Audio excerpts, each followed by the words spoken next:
It is called as equilibrium.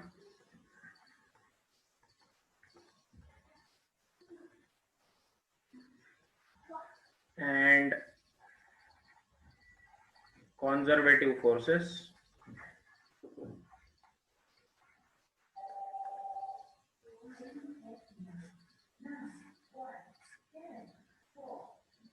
ध्यान दीजिए, आपको याद होगा बेटे कि हमने देखा था कि कंजर्वेटिव फोर्सेस जो होते हैं, तो conservative force comes from conservative field, है ना। कंजर्वेटिव फील्ड जहां पर है वहां पर कंजर्वेटिव फोर्स होगा। तो कंजर्वेटिव फील्ड का मतलब क्या होता है? जिसमें हमेशा एनर्जी कंजर्व रहती है। याद आया? एकदम आसान सी चीज है यार। कंजर्वेटिव फील्ड का मतलब जिसमें एनर्जी कंजर्व रहती है, there is no loss of energy. ठीक है, there is no loss of energy, that is called as conservative fold, conservative field, और उसी से कंजर्वेटिव फोर्स आता है। ठीक है, कंजर्वेटिव फोर्स को ढूंढने का हमने फॉर्मूला देखा था। Conservative force is minus of du by dx। क्या ऐसा फॉर्मूला याद है आपको? हाँ सर, याद है। हाँ सर। ढूंढने का फॉर्मूला है माइनस du बाय dx। अब ध्यान दीजिए, मैं जो बताने जा रहा हूं एकदम काम की चीज बता रहा हूं। अगर आपके पास कैसा ग्राफ है, ठीक है, अगर ये जो ग्राफ है, इफ दिस पर्टिकुलर ग्राफ जो हमने ड्रॉ कर लिया, it is between potential energy versus position x। ये जो ग्राफ है, this graph is between u and x। u मतलब है पोटेंशियल एनर्जी,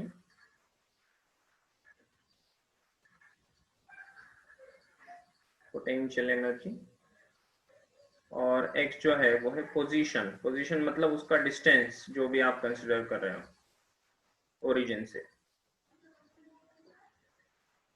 तो अगर ये आपका ग्राफ कुछ इस तरह से है, ध्यान दीजिए,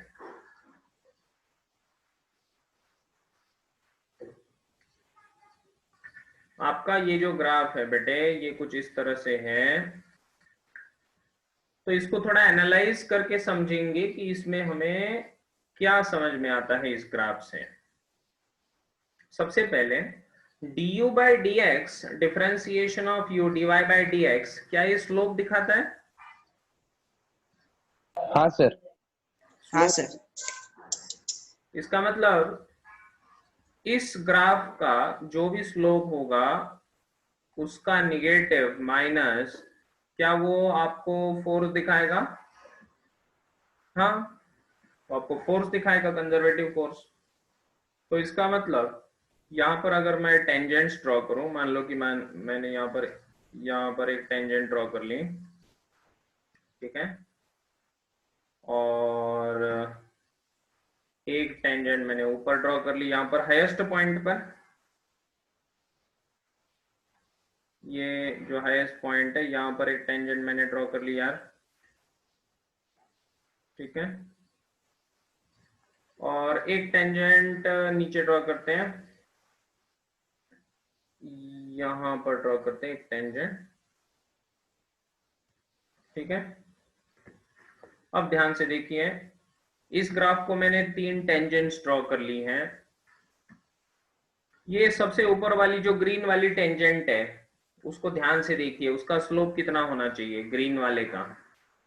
0। ग्रीन वाले का जो स्लोप है du बाय dx जो होगा 0। इसका मतलब कंजर्वेटिव फोर्स यहाँ पर कितना? 0। इसका मतलब 0। यहाँ पर इस पॉइंट पर क्या पार्टिकल इक्विलिब्रियम में है? हाँ सर। जब फोर्स इक्वल्स टू 0 होता है इसका मतलब इक्विलिब्रियम है ना जी। नहीं समझ में आया? So the particle is under equilibrium, right? अब अगर आप ध्यान से देखो रेड वाले को, अब मैं रेड की बात करता हूं, इस रेड वाले पॉइंट को ध्यान से देखो। रेड वाले पॉइंट पर जो स्लोप है वो पॉजिटिव है कि निगेटिव है? पॉजिटिव। यहां पर स्लोप पॉजिटिव होगा, यहां पर जो स्लोप होगा du बाई dx वो पॉजिटिव होगा। क्यों पॉजिटिव? क्योंकि अगर एक्स एक्सिस के साथ उसका एंगल देखा जाए तो वो एक्यूट एंगल है। ध्यान से देखो, एक्स एक्सिस के साथ उसका जो एंगल है, यहां पर अगर एक्स एक्सिस ड्रॉ किया जाए तो उसका एंगल एक्यूट एंगल होगा ना? यस और नो? Yes sir. और इसीलिए यस सर। उसका स्लोप पॉजिटिव होगा, tan थीटा, है ना? लेकिन इसका जो कंजर्वेटिव फोर्स है वो कैसे होगा? निगेटिव। कंजर्वेटिव फोर्स कैसे होगा? निगेटिव। नेगेटिव। मतलब सर नहीं समझा। अरे इसका स्लोप पॉजिटिव मतलब du बाई dx का वैल्यू पॉजिटिव, लेकिन फोर्स क्या होता है? माइनस du बाई dx, तो फोर्स निगेटिव हाँ सर, हाँ। Yes sir. राइट?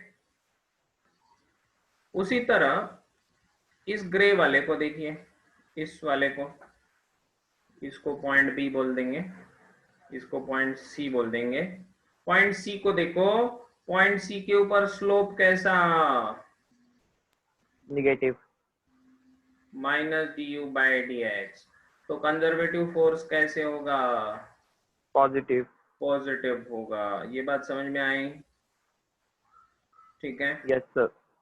इसका मतलब ये होगा कि बी पॉइंट तक जैसे जैसे जैसे जैसे हम आ रहे हैं तो आपका जो ये फोर्स है ये निगेटिव दिशा में है, निगेटिव दिशा में, मतलब वो उसको इक्विलिब्रियम पॉइंट से दूर लेके जाएगा ना।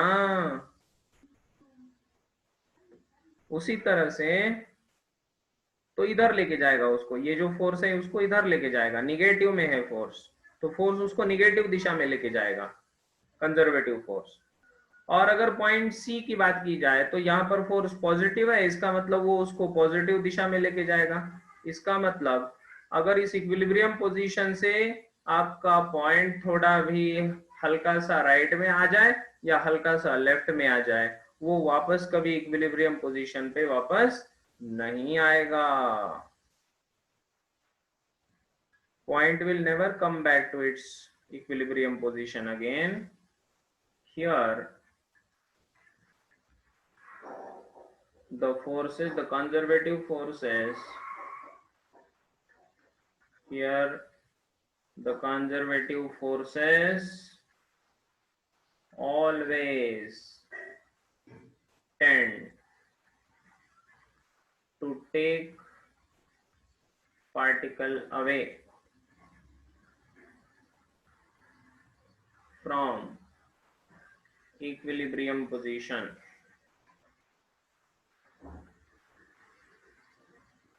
इक्विलिब्रियम पोजीशन से उसको अवे खींचना चाहेंगे। और इस तरह का जो इक्विलिब्रियम होता है, ऐसे इक्विलिब्रियम का नाम क्या होता है बेटे? ये पढ़ाया था मैंने, भूल गए आप लोग।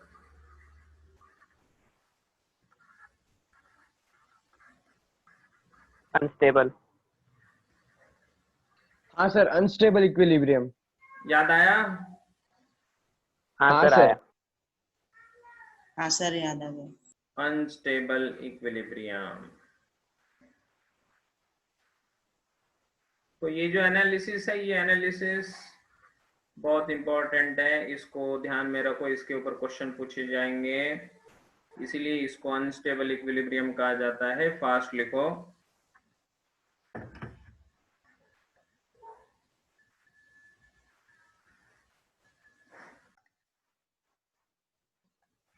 ये आपका जो फंक्शन है इसका मैक्सिमम वैल्यू कहाँ रहेगा? तो मैक्सिमम वैल्यू रहेगा यहाँ पर बी पॉइंट पर। यस और नो? हाँ सर। यू का वैल्यू Yes, sir. मैक्सिमम कहाँ पर है? बी पॉइंट पर है। इसका मतलब वहां पर स्लोप 0 है ना। हाँ सर। इसका मतलब जहां पर स्लोप 0 वहां पर मैक्सिमा मिलेगा। यस और नो? हाँ सर। एग्रीड? Yes sir. तो इस लॉजिक के Yes, sir. अनुसार हम कह सकते हैं कि ऐसा पॉइंट जहां पर du बाय dx का वैल्यू 0 हो, दैट इज मैक्सिमा। मिनिमा के लिए भी यही कॉन्सेप्ट है बेटे। मिनिमा के लिए यही कॉन्सेप्ट कैसे है? देखो, अगर मिनिमा है तो इसका ग्राफ ऐसे वाटी के जैसा होगा, तो मिनिमम वैल्यू ये होगी। यस और नो? तो यहाँ पर अगर हम टेंजेंट ड्रॉ करेंगे तो उसका भी स्लोप कितना आएगा? 0। dy बाय dx कितना आएगा? 0। यस और नो? हाँ सर। तो इसका मतलब या तो मैक्सिमा या तो मिनिमा, दोनों के लिए du बाय dx का वैल्यू कितना होना चाहिए? 0। Agreed? Yes sir, agree. Right. अब ध्यान से देखो।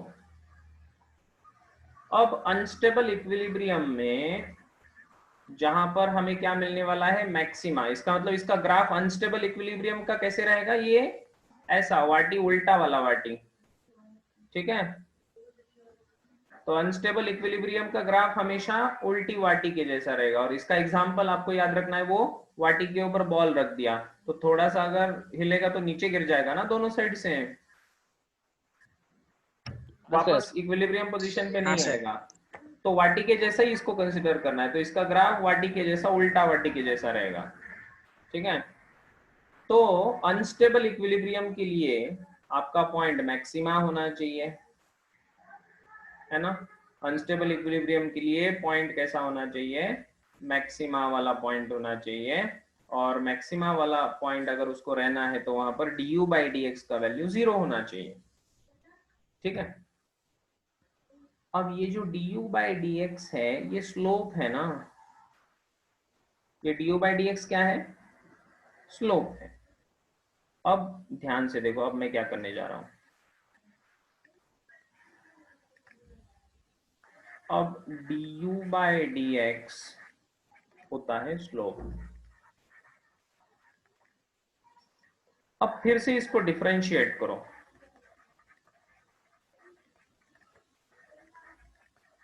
Differentiate with respect to x once again. तो जब हम इसको डिफरेंशिएट करते हैं फिर एक बार, तो इसको लिखा जाता है d2u बाय dx स्क्वायर। ये लिखने का तरीका है। और इसको पढ़ा कैसे जाता है? This is the double differentiation of u with respect to x। क्या है ये? Double differentiation. Double differentiation of u with respect to x। और इसको पढ़ा जाएगा d2u। d स्क्वायर u नहीं कहते इसको। ये पढ़ने का एक ऐसा ट्रेंड पड़ गया, तो अब इसको स्टैंडर्ड ट्रेंड कहते हैं, d2u by dx square. Okay? तो d2u by dx square is the double differentiation. तो यहां पर ये d2u बाई dx स्क्वायर क्या है? देखो, ये जो था du बाई dx, तो इसको कहते हैं rate of change of u with respect to x। Yes और नो? हाँ sir. Agreed? Yes du by yes sir. dx को क्या कहते हैं हम? Rate of change of u with respect to x। ये जो स्लोप है इसी को हमने फिर से डिफरेंशिएट कर दिया ना। तो d2u बाई dx स्क्वायर जो होगा, it is the rate of change of slope with respect to x।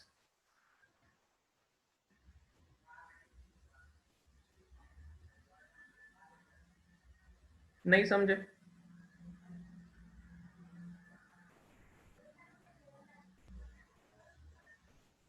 अरे नहीं समझे? समझे सर, समझे। तो मैं बोल रहा हूं कि ये क्या हो जाएगा, ये हो जाएगा भाई साहब rate of change of slope, rate of change of slope. d2u by dx square क्या है, rate of change of slope. यहां तक समझा? हाँ sir. Rate of change of slope. अब एकदम इंटेलिजेंट समझने वाली बात बता रहा हूं प्यारे बच्चों, जब मैक्सिमा होगा तब मुझे बताइए कि A से लेकर B तक और B से लेकर C तक स्लोप बढ़ रहा है या कम हो रहा है? A से लेकर B कम हो तक रहा है। और B से लेकर कम हो C रहा सर है। ए से लेके बी तक स्लोप कम हो रहा है और बी से लेके सी तक बढ़ रहा है। नहीं, नहीं सर, कम ही हो रहा है। कम ही हो रहा है क्योंकि हाँ सर, सॉरी सर, कम ही हो रहा है। हाँ। इसका मतलब जब मैक्सिमा पॉइंट मिलने वाला है आपको तो स्लोप धीरे धीरे धीरे धीरे कम हो जाएगा, है ना? तो इसमें ट्रेंड कौन सा है? इसमें ट्रेंड है कि स्लोप इज रिड्यूसिंग, और जहां पर स्लोप रिड्यूसिंग होता है तो rate of change of slope negative है, तो निगेटिव रेट कहेंगे इसको, माइनस। निगेटिव रेट कब रहेगा? मैक्सिमा के टाइम पे। तो मैक्सिमा के लिए हमेशा d2u by dx स्क्वायर का वैल्यू अगर निगेटिव आया तो समझ लेना कि वो पॉइंट मैक्सिमा है। ओके, तो ये इसको समझने का तरीका है। तो यहां पर मैं लिख देता हूं, तो यहां पर लिख देता हूं फॉर मैक्सिमा,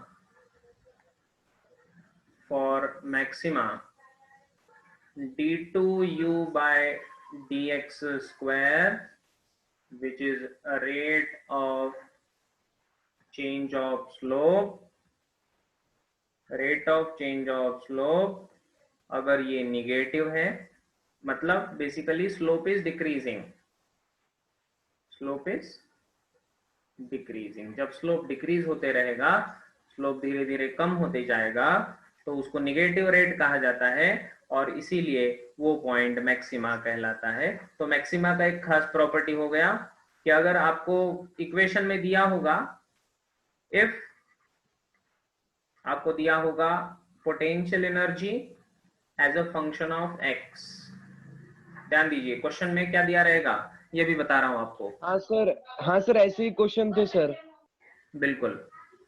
तो if potential energy is given as a function of x, तो आपको मैक्सिमा है या मिनिमा है ये ढूंढना है। तो क्या करो आप, सबसे पहले ढूंढो du बाय dx को ढूंढो और इसको 0 के इक्वल करो, और उसके बाद आप d2u बाय dx स्क्वायर को ढूंढो और देखो कि ये पॉजिटिव आ रहा है या निगेटिव आ रहा है, क्या आ रहा है ये ढूंढो। अगर निगेटिव आ रहा है तो समझ लो कि आपका ये जो इक्वेशन है ये अनस्टेबल इक्विलिब्रियम को दिखा रहा है। ओके, तो मैं इधर लिख देता हूं अनस्टेबल इक्विलिब्रियम।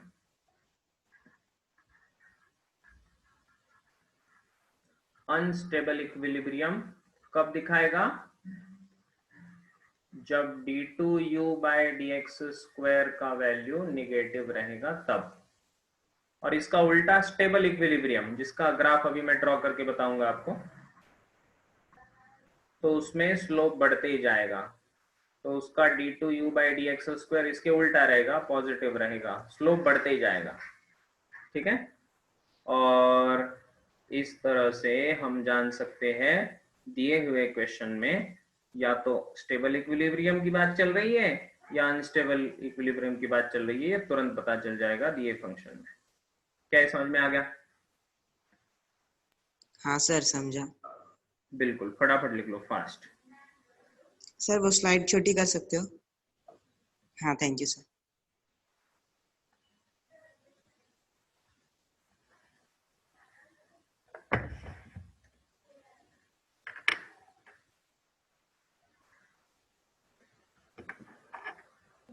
सर वो मैथमेटिक्स में एफ डबल डैश और ये डी टू यू एक ही है ना सर? एफ डबल डैश और D2? बिल्कुल, एक ही बात है।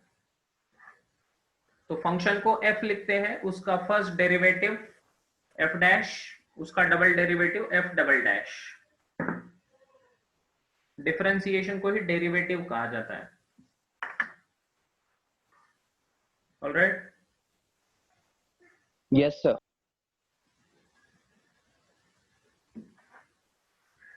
सर आपने जो D2U लिया ना सर, वो ही मतलब क्वेश्चन में यही सब कंसेप्ट थे सर, शायद से मैंने पढ़े ना सर, तो समझ में नहीं आ रहा था।